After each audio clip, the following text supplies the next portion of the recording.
Señor presidente, lo volvimos a escuchar o le volvimos a escuchar a que es su propuesta de la deuda externa a cambio de acciones climáticas. Sí. ¿Esto sí tiene aceptación? Porque usted no reconoce que fue un fracaso en la COP. No, eso va creciendo. Casi todas las decisiones, lamentablemente muy lentamente tomadas en este tipo de conferencias mundiales como las COP, toman su tiempo.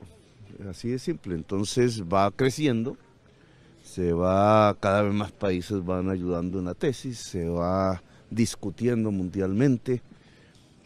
Así que está ganando su espacio como una propuesta que en mi opinión es la que podría garantizar una financiación real de las grandes inversiones públicas que se necesitan tanto para adaptarse, fíjese usted el problema de Colombia, de vías, de destrucción que ya ha causado el invierno reciente, y de la mitigación, que es lo clave para superar el problema, que es la construcción de infraestructuras y tecnologías que permitan cesar las emisiones de carbono y dejar de utilizar el petróleo y el carbón. Presidente, ¿cuál es la realidad con la situación diplomática con Guatemala? El presidente Yamatei le respondió, lo llamó guerrillero, en fin, pero ¿qué es lo que va a pasar en el tema de la crisis diplomática cuando ambos países quieren es algo pues más rápido para salir del tema? Nuestro ministro de Defensa se respeta y el presidente se respeta. Nosotros no vamos a arrodillar la soberanía nacional ante una acción corrupta. Provenga de quien provenga, y se saben ya los nombres exactos, etcétera, lo que están es vengándose de una acción que iba contra la impunidad tomada por Naciones Unidas, no por el gobierno de Colombia, pero con un ciudadano colombiano al frente que merece todo el respeto por su accionar. Esas venganzas de politiqueros y de corruptos nosotros no la vamos a aceptar más cuando intentan vulnerar la soberanía nacional. Así que ellos toman sus decisiones, nosotros las nuestras, pero deben tener un mensaje claro. La soberanía de Colombia se respeta y nuestro deseo porque la transparencia pública ocurra, no solo en el Estado colombiano, en todos los estados del mundo, pues es genuino, es respetable. No tienen por qué venir a ponernos presos a las gentes que luchan contra la corrupción en el mundo. ¿Pero está sobre la mesa la posibilidad de un rompimiento diplomático? Hasta donde quieran llevar la situación. Lo que ha dicho, y perdón le insisto, presidente, lo que ha dicho el gobierno es que no tiene nada que ver lo que pasó con el ministro de Defensa y que es asunto judicial más no de gobierno. Sí, pero la orden de captura es contra un funcionario del gobierno, así que sí está implicado el gobierno y nosotros actuamos como gobierno. Señor presidente, el tema de la OMS y la misión que va a enviar a Colombia, ¿para qué es? Bueno, vamos a discutir unos temas que se han planteado precisamente en estos foros, que tienen que ver con la articulación de los acuerdos climáticos con la Organización Mundial de Comercio. Voy a poner un ejemplo concreto. La producción de alimentos es hoy, como todos sabemos, absolutamente obligatoria en nuestros países donde tenemos capacidad de producirlos para disminuir el hambre. Pero una serie de acuerdos comerciales nos impiden producir alimentos a nosotros, determinados como el maíz, como la soya. Nosotros queremos volver a producir maíz y soya para alimentar al pueblo colombiano. Son alimentos estratégicos y las normas que a través de tratados de comercio y que tienen que ver con la Organización Mundial de Comercio, que impiden ese desarrollo, pues tienen que variar. Lo dije aquí, los acuerdos climáticos están por encima de los tratados de la Organización Mundial de Comercio. ¿Qué espera de las conversaciones que reanudaron en Caracas la delegación en cabeza del comisionado Danilo Rueda y los delegados del Ejército de Liberación Nacional que le hicieron ese desplante con el cese bilateral, señor presidente?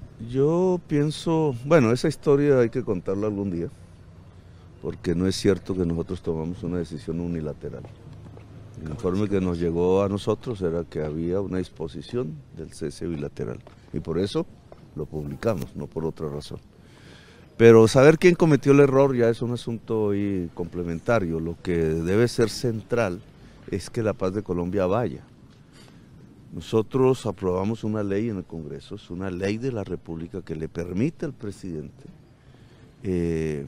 designar una serie de intermediarios, llamémoslo así, de negociadores, con grupos que no necesariamente tienen un origen político, pero que pueden tener un tratamiento sociojurídico para su desmantelamiento pacífico de organizaciones, incluso narcotraficantes, que implica una negociación con la justicia, no con el gobierno. No estamos en esa tarea de politizar una negociación que tiene que ser jurídica, pero que sí implica, por la realidad de nuestro país, la inclusión de territorios, de juventudes, cuya exclusión ha sido como el caldo de cultivo del crecimiento del narcotráfico. Y eso sí tiene que ver con el gobierno. A eso le hemos llamado negociaciones sociojurídicas, a diferencia de las anteriores negociaciones políticas que versaban sobre eso, sobre el poder. Ahora este tipo de organizaciones han manifestado su acuerdo, han bajado realmente las hostilidades y los asesinatos. Se mide, por ejemplo, en las estadísticas que nos da el departamento de Córdoba en estos días que han pasado del año, y en otras regiones, digamos, hay una posibilidad que sería lamentable dañar, y es el ensayo de un desmantelamiento pacífico del narcotráfico, la posibilidad de una pacificación urbana entre bandas, que poco tienen que ver con la política, la posibilidad de disminuir una violencia que ya ancló su raíz no en la discordia política como antaño lo hacíamos los colombianos, sino en las nuevas realidades que está tomando la guerra antidrogas, la criminalización, la multinacional incluso que se ha venido construyendo alrededor de este tema. Nosotros queremos sacar a Colombia de su juventud de eso, y si hay una posibilidad pacífica y dialogada, jurídica obviamente, sí, pues deberíamos intentarlo. Presidente, la procuradora ha dicho que encima, perdón Camilo, la procuradora ha dicho que la paz no puede estar por encima de la Constitución en relación con las personas que usted solicitó levantar la orden de captura de esas organizaciones con las que... Una profunda equivocación, porque quien ordena la paz como un derecho fundamental es la Constitución de Colombia. Todos los funcionarios públicos, incluido ella, incluido yo, debemos obedecer la Constitución que nos ordena hacer la paz como un derecho fundamental de toda la ciudadanía. O se nos olvidó el artículo 22 de la Constitución. De tanto hacer guerras y discursos guerreristas, a los que estábamos acostumbrados en las últimas décadas, se nos olvidó que el artículo 22 de la Constitución Nacional ordena la paz como un derecho fundamental. Presidente, justamente el tema del cese bilateral, vemos a las disidencias de las FARC secuestrando soldados, patrullando en municipios, y no ha habido por el momento, digamos, hasta lo que dijo el ministro, que era un desafío del reto y que lo podrían estar incumpliendo. ¿Qué opina usted? ¿Va a haber algún pronunciamiento? Sí, hay un instrumento de verificación que se acordó, que está integrado por entidades diferentes al gobierno, neutrales, llamémoslas así, internacionales y nacionales, incluida la Iglesia Católica y otros hasta donde yo recuerdo, que deben verificar. Nosotros estamos garantizando instrumentos para ello. Una difícil tarea porque estamos ante fuerzas que se mueven en el territorio nacional. En eso las voces de quienes piden que para facilitar esa tarea haya concentraciones tienen la razón. Lo que pasa es que es un proceso, pero es un objetivo que debe lograrse precisamente para mejorar el que ceses multilaterales a los que podríamos llegar, más allá que los bilaterales, sean una realidad garantizada en el territorio colombiano y abran prácticamente de manera rápida los acuerdos, tanto políticos como sociales, como jurídicos, que la nueva realidad de la violencia colombiana demandan. Muchas gracias. Presidente, pero el secuestro de militares no ha puesto sobre la mesa la posibilidad de levantar ese cese al fuego de forma unilateral. Hasta ahora hemos logrado que aquello que pasó horriblemente en el pasado, que se llamó el canje y cosas similares, ya no ocurra. Hasta ahora hemos logrado liberar todas las personas que retienen, hasta la última información que tengo, es decir, el cese al fuego ha logrado que esa práctica ya no exista, la retención permanente de miembros de la fuerza pública. Ahora le he pedido al comisionado, que es la persona encargada de estos temas, que ponga en la mesa, formal o informal, el tema de que no debe haber ya retenciones. Simplemente que soldados que vayan en un bus en uso de su buen descanso, pues no tengan que ser objetos de un tratamiento de ese estilo.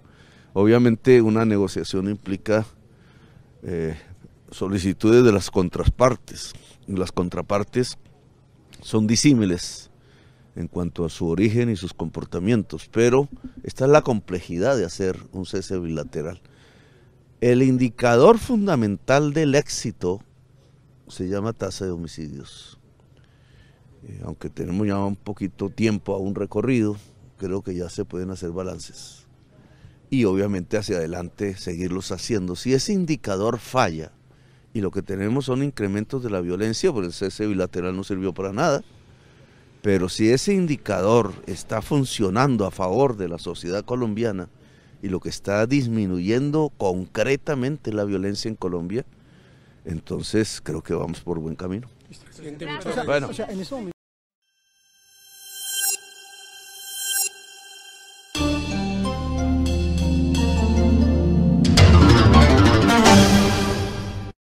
Si te gustó escuchar este artículo, suscríbete a nuestro canal, 90 Segundos Noticias. Recuerda, activar la campanita, darle compartir y dejarnos tu comentario. Gracias.